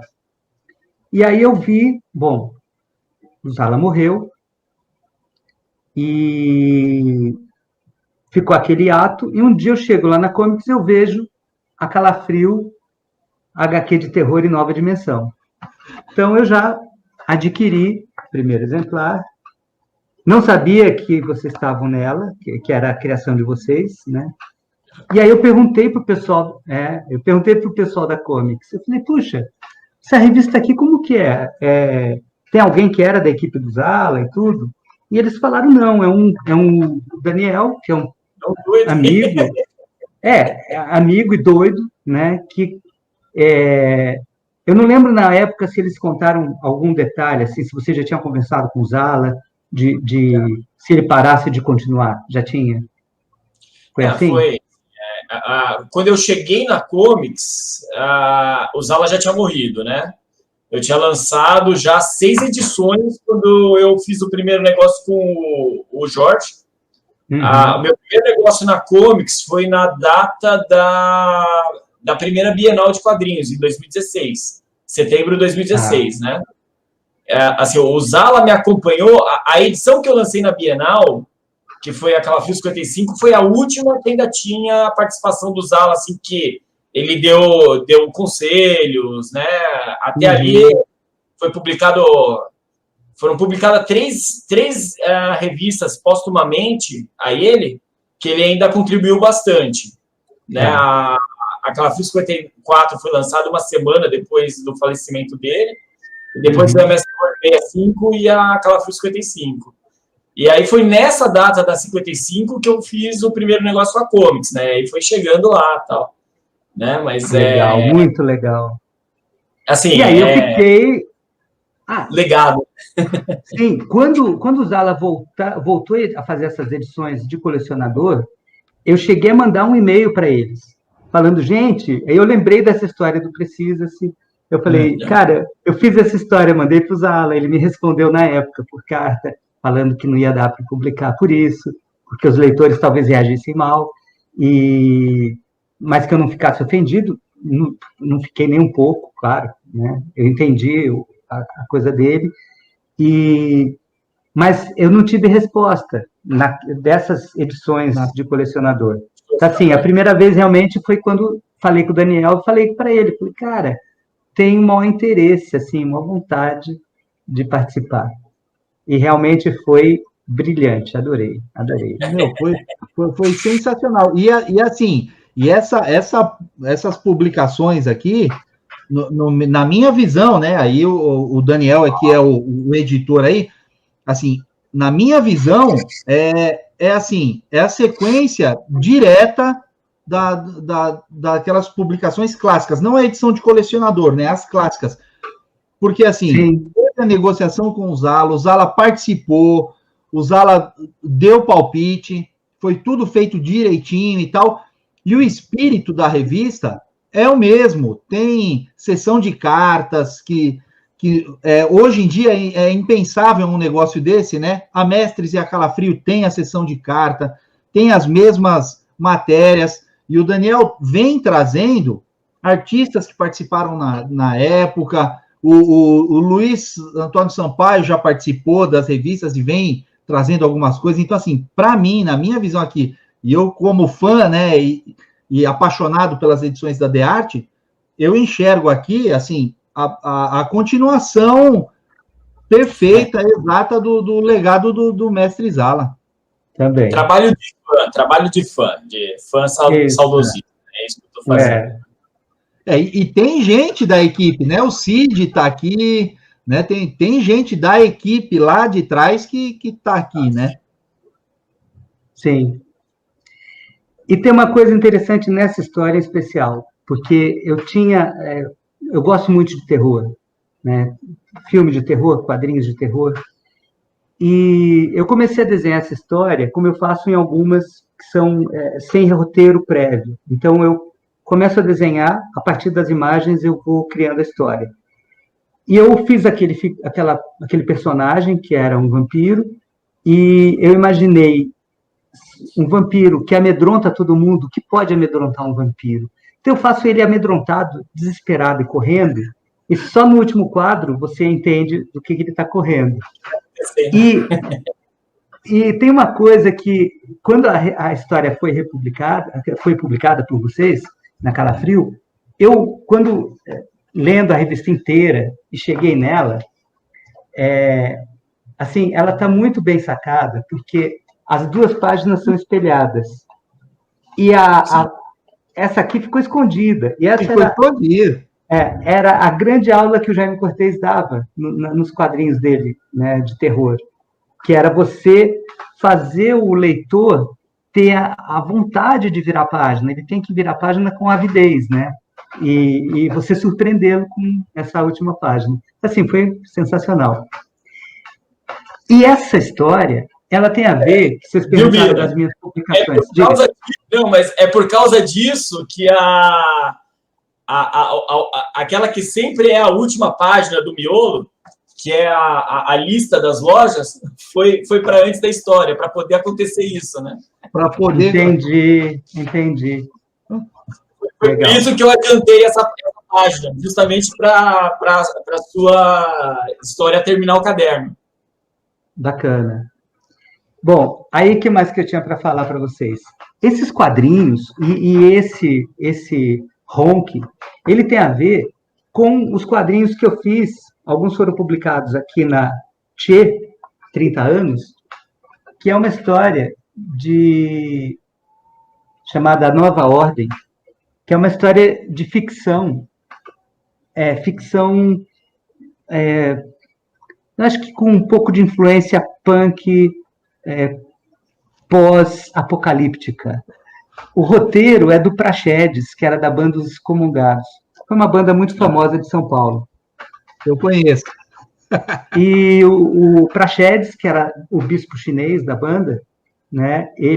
Meu primo, faleceu o ano passado, e ele fez esse roteiro.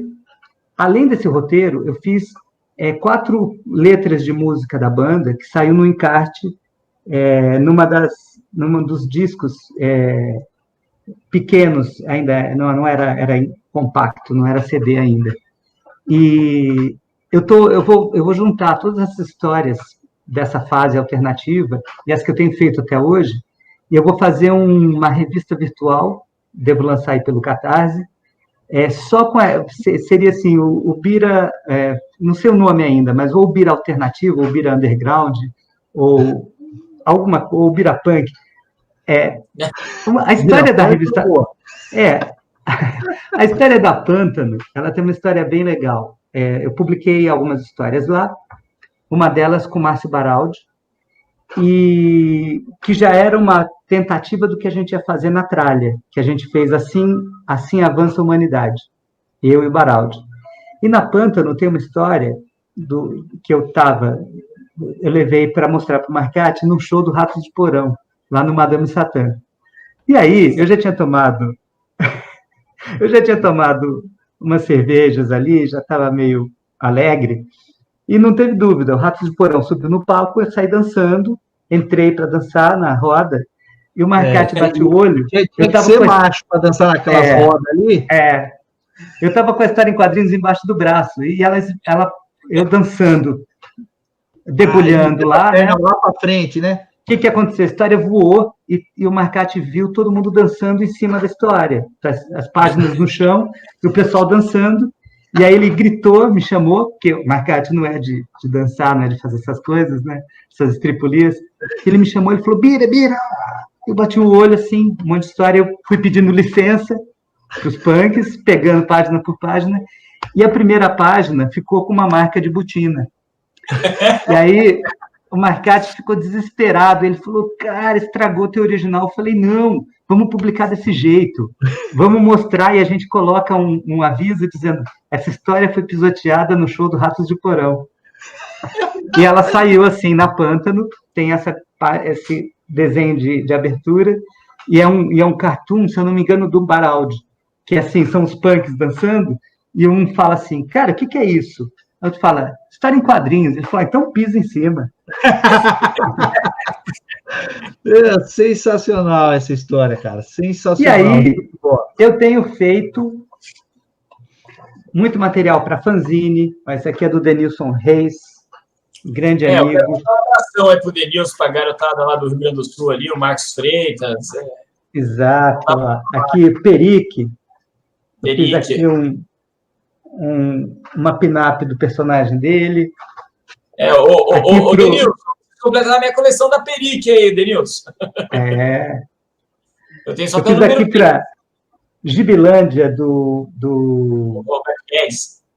Roberto Guedes. Eu fiz aqui uma caricatura do Daniel Azulay.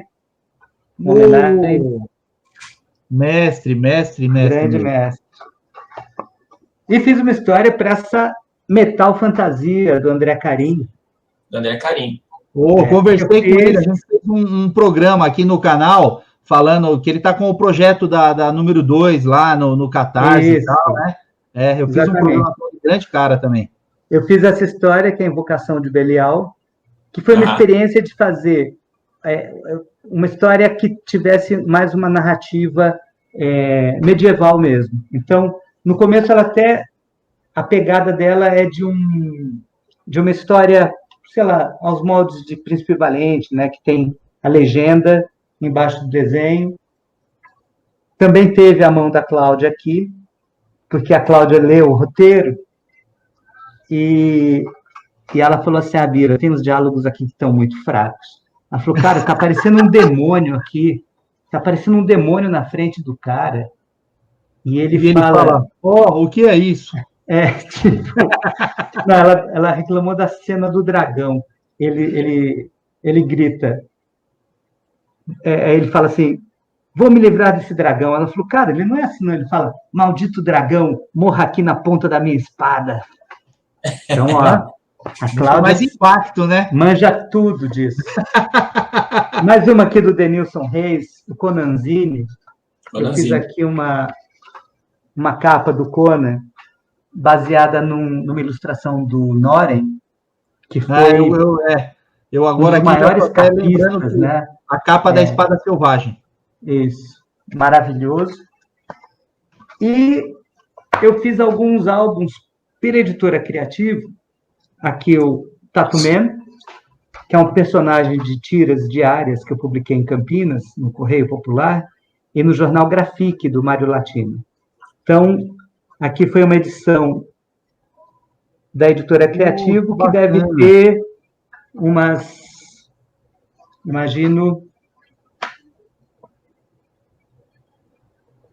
acho que umas 90 tiras, e tem 2 histórias completas.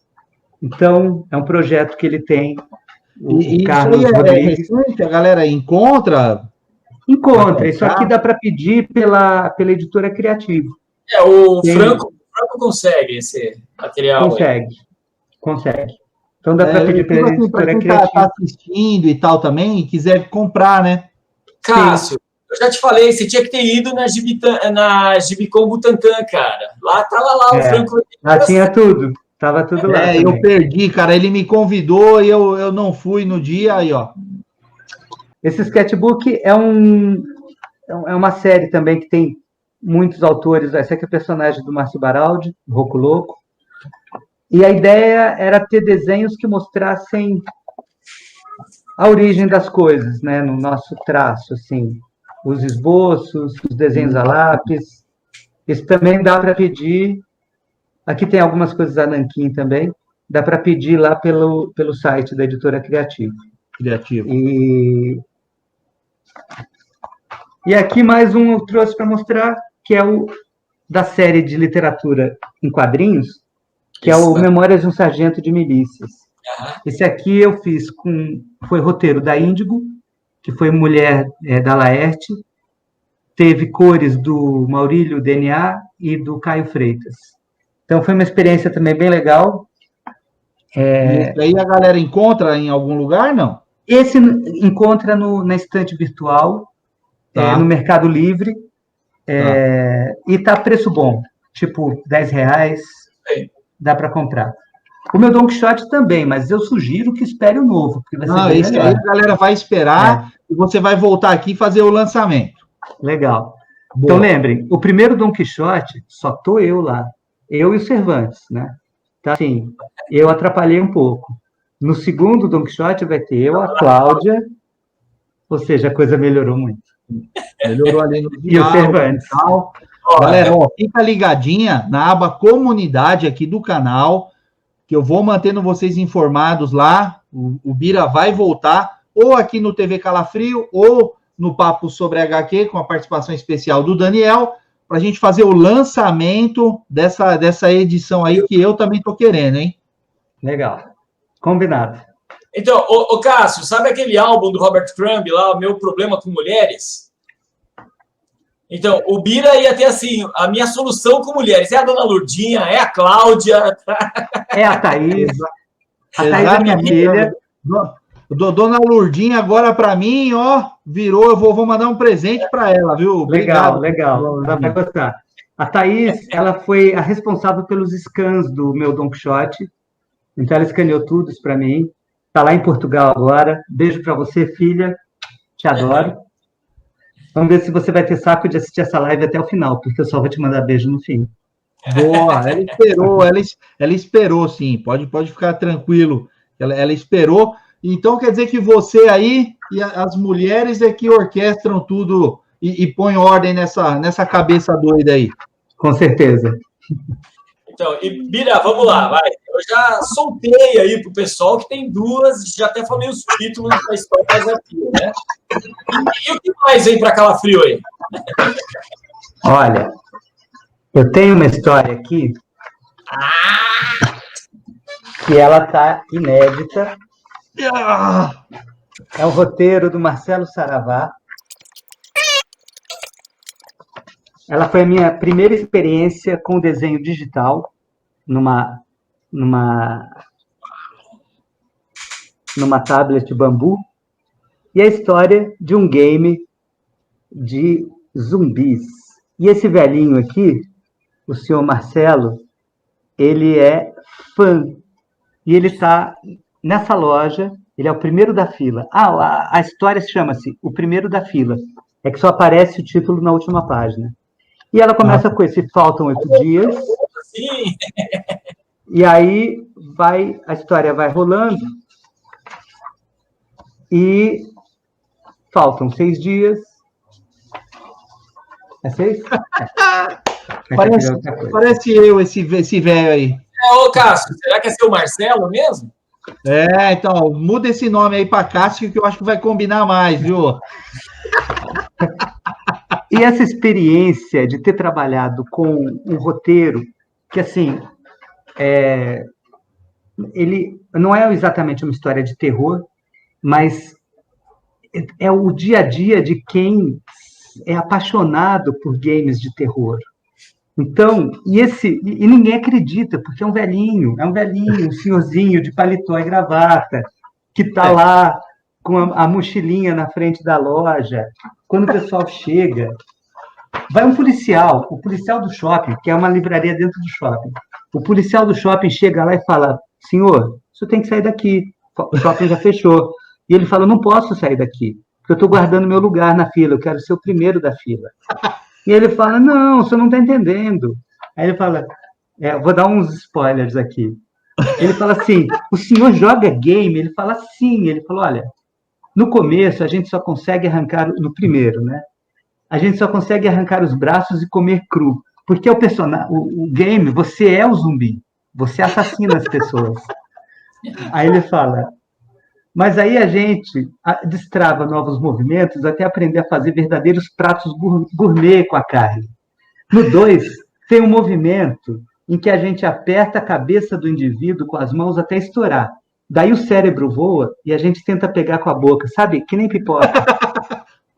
Cara, o texto é genial, é genial. E aí o policial vai ficando apavorado com aquilo, né? É um velhinho, podia ser... Ele prendeu o velho louco. Avô dele. Então, assim, e depois as crianças, porque vai chegam, quando faltam 6 dias, a molecada chega.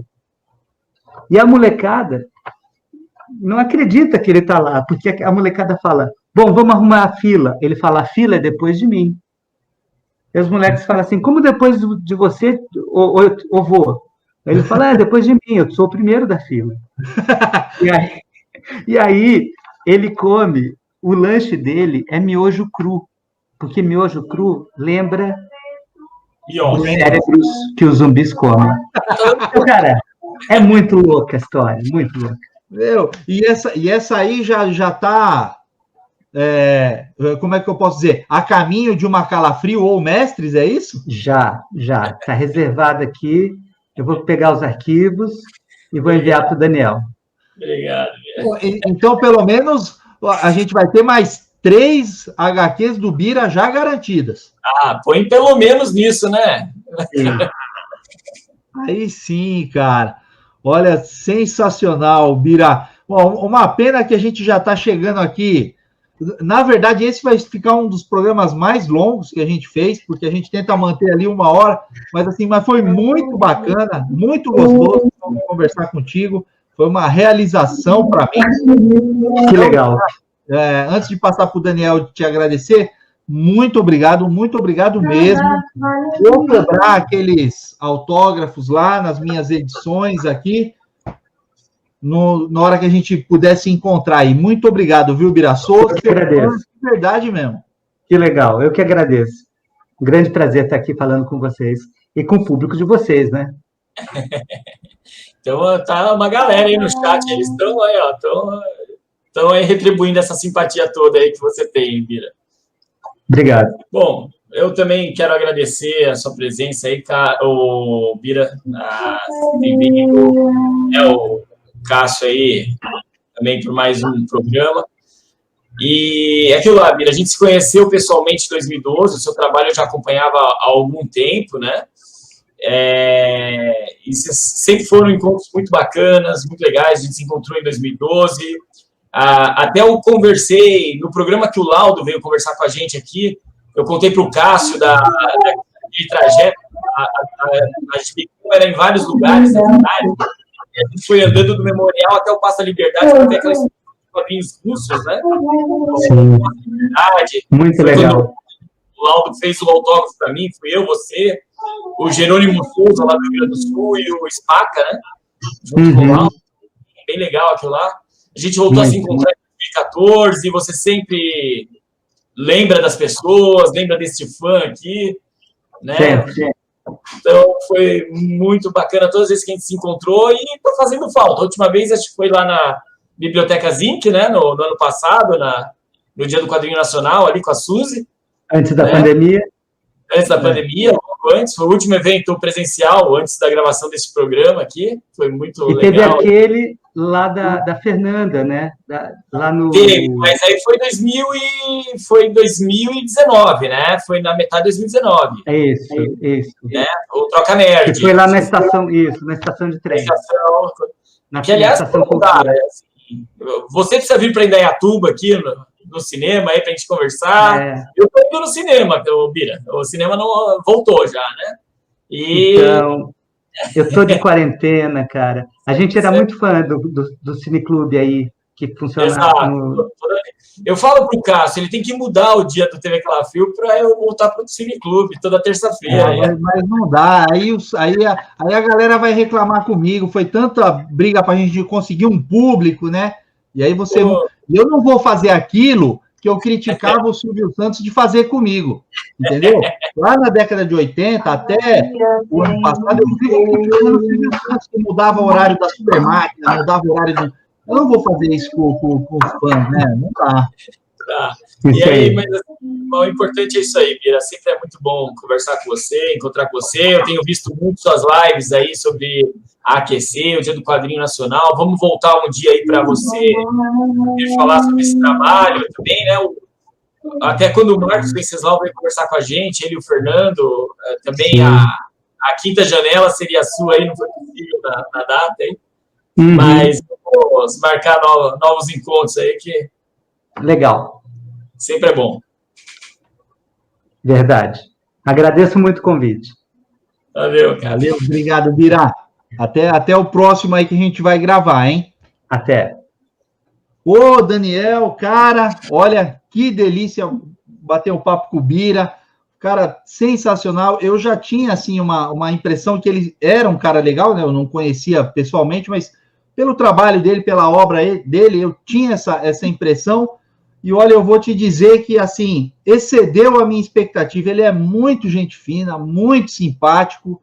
Olha, muito obrigado aí a você por ter me proporcionado aí essa felicidade, cara. O Bira é um cara sensacional. Pô, cara, imagina eu em 2012, né, quase 10 anos atrás aí, desde cara com o Bira ali na Gibicon, em Curitiba, cara, e um cara que eu sempre falo que o Laudo e o Bira sempre eram aquelas pessoas que encontravam em tudo que eu comprava, né? Então, Foi muito legal aí, muito bom conversar, lembrar alguns momentos aí, muito jóia. O Bira sempre essa simpatia de pessoa ao vivo, ele é muito mais. Joia, eu vou ter a oportunidade ainda de conversar com ele, porque eu já estou considerando meu amigo. Eu já, ele é passando essa loucura de pandemia aí, eu vou querer ir lá, buscar meu autógrafo, e aí já passo aí, a gente já come uma pizza aí junto. Faltou muita coisa para conversar, cara. A gente ia ter conversado sobre as viagens dele pela Coreia, Argélia. Ele representou o Brasil em muitas ocasiões.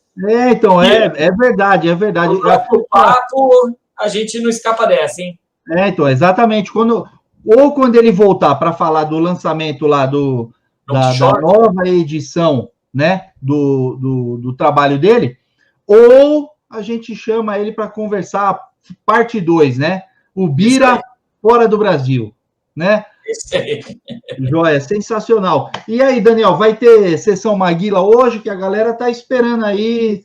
Você sabe que o pessoal não fica no chat aguardando se você vai citar algum deles ou não. Como é que vai ser hoje aí? Tá, hoje eu vou fazer uma sessão Maguila especial também, para uma pessoa, outro exemplo de generosidade, tá? Ele é um personagem em si, tá? E também que transborda simpatia, e um grande amante de quadrinhos, cara, entende pra caramba, gosta muito da fase clássica, tá? Que é o Márcio Baraldi. O Márcio é de uma generosidade, cara, eu consegui um material que eu queria muito só através dele, tá? Toda vez que tem algum evento, cara, ele fornece material para sorteio e tal. E pessoalmente já conversei com o Baraldi, mas os primeiros contatos, ele é muito amigo de um amigo meu jornalista, tá? E foi isso aqui, ó. Esse aqui é o Eurico, um personagem do Baraldi, né? E eu coloco sempre na minha mesa. Essa coisa aqui, ó. Você quer um mundo melhor? Faça a sua parte. Então o Eurico tá aí, ó, ajudando a gente, né?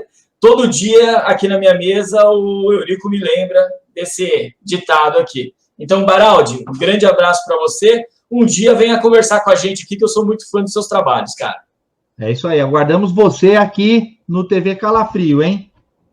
Isso aí, Cássio. Bom, um abraço também para você, para os nossos espectadores que ficaram com a gente até agora aí no chat, pessoal que conversa, que vai assistir depois, leitores da Calafrio, espero que vocês comentem aí a Mestre do Terror 74, e lembrem-se, hein? Estamos construindo o TV Calafrio de 2021. Muitas das pautas queremos que venham de vocês, tá bom? Os convidados a gente traz, pessoal. Proponham algumas outras coisas, né? E perguntas ao editor, tudo isso aí, para a gente trazer aqui. Os entrevistados a gente vai trazer todos para vocês aí, à medida do possível e da aceitação dos convites. É isso aí, galera. Então, ó, só o lembretinho, esse endereço aqui embaixo é das revistas Mestres do Terror e Calafrio.